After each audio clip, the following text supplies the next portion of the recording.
O sea, un mismo individuo puede desarrollar una célula con una mutación, una segunda célula con otra mutación, una tercera, cuarta, quinta, octava célula con otra mutación, y todas ellas empiezan a ser como si fuera una banda de rebeldes, digamos, que empiezan a juntarse y empiezan a hacer de las suyas, se entremezclan entre sí y empiezan a destruir todo.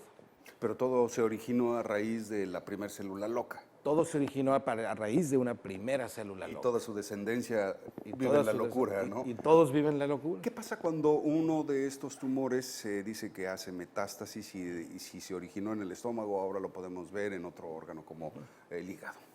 Por ejemplo, la célula tiene una membrana, tiene un citoplasma y tiene un núcleo. Tiene un sistema de alimentación y tiene un sistema de drenaje. Sucede que esta célula loca pues invade los sistemas de drenaje y los sistemas de alimentación como tal. Y entonces esto conecta con sangre, con linfa y corre por la circulación. Y es como si mandaran a una pequeña fracción de la banda, de los hijitos de estas células, de emisarios, digamos, del estómago al pulmón. Ahí ven condiciones propicias para desarrollarse. Aquí nos asentamos como si fueran paracaidistas. Llegamos, aquí no cobran renta, aquí nos quedamos, aquí crecemos y aquí empezamos a hacer destrozos. Y eso es una metástasis. Pero sigue siendo el mismo cáncer de estómago. Sigue siendo el mismo cáncer de estómago, porque luego hay confusión. Es que el cáncer de estómago y que esto y que... No, el cáncer surge en un sitio y se llama entonces cáncer de estómago metastásico a pulmón o a hueso o a cerebro o a donde le vaya a dar la gana implantarse. ¿Cómo es que podemos entender esto si con la explicación que nos acabas de dar, quiere decir que el ser humano y cualquier otro ser vivo en la naturaleza está expuesto a este tipo de locuras de sus propias células? Si bien no entendemos el mecanismo definitivo que hace que una célula se vuelva loca, pierda la razón y empiece a multiplicarse sin ton ni son, quiere decir que desde que el hombre es hombre existe el cáncer. Así es. ¿Nuestro organismo durante tantísimos años de evolución no ha desarrollado un mecanismo para controlarlo o prevenirlo o mantenerlo a raya? Fíjate que históricamente la primera descripción, y de hecho eso debe su nombre el cáncer, la hizo Hipócrates hace muchos siglos, antes de Cristo incluso, ¿sí? Y de hecho le denominó cáncer porque semejaba, o en aquellos tiempos le encontraron semejanza al proceso de diseminación con los movimientos del cangrejo en forma lateral, en forma posterior, en forma anterior. Y en el año de 1960, el doctor Paul Burnett, ya de esta época por supuesto, describió los 7 mecanismos a través de los cuales el organismo se defiende para no tener cáncer. Eso le valió un premio Nobel. Estos 7 mecanismos se llaman mecanismos de resistencia inmunológica contra cáncer. Fueron birlados por estas células de una o de otra manera. Él describió todo esto.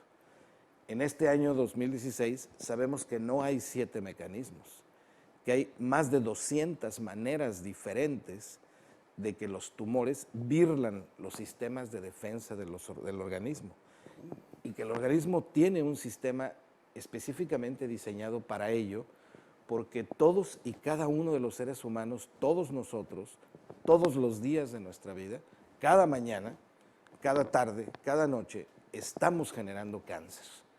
¿A qué se debe que no se manifieste? Se debe a que nuestro sistema permanece competente, permanece intacto, hasta que esto se quiebra. Es como si fuese un muro y tú haces una perforación en el muro y por ahí se te mete. Pero efectivamente el organismo está diseñado precisamente para resistir estos ataques. Pero pasa un poco como en el mundo de los antibióticos y los microbios. Cada vez se hacen más agresivos, cada vez se encuentran mecanismos diferentes de burlar la vigilancia inmunológica de nuestro organismo y se las ingenian para entrar de una o de otra manera. Entonces podríamos decir con esto que finalmente las células cancerosas son inherentes a la propia biología del cuerpo humano de manera natural como muchos otros productos de desecho o toxinas, ¿no? Que el cuerpo está preparado y diseñado para eliminar, pero cuando este mecanismo de limpieza o de custodia falla es cuando estos se empiezan a reproducir y salir de control. En efecto, y no solo del cuerpo humano, porque también hay cáncer en otros mamíferos, también hay cáncer en el reino vegetal, hay formas de cáncer en plantas, hay formas de cáncer en animales, no solamente en nuestras mascotas, que de repente escuchamos, ¿no? Que a mi perrita o a mi gatita le dio cáncer de mama o le dio leucemia. No, también existen en otras especies. Es un mecanismo inherente a la vida misma. Y es que tiene sentido, ¿no, doctor? Porque yo me imagino que es la única forma en que las especies pudieron evolucionar desarrollando otro tipo de funciones en sus órganos. A lo mejor algunas células que algún día pudieron haber sido cancerosas evolucionaron para desarrollar y ser otro tipo de cosas y hacer otro tipo de funciones. Y al paso de los miles de años de evolución, si esa adaptación, esa modificación convenía al desarrollo, pues prosperaba el organismo, ¿no? Tal vez sea un beneficio, ¿no? Que pues Sí, por descontrolarse nos den la así torre, es. ¿no? De repente, en algunos organismos dice que lo que no te mata te hace crecer, ¿no? En muchas ocasiones tu organismo requiere de cierto tipo de cosas para poder tener esta evolución favorable.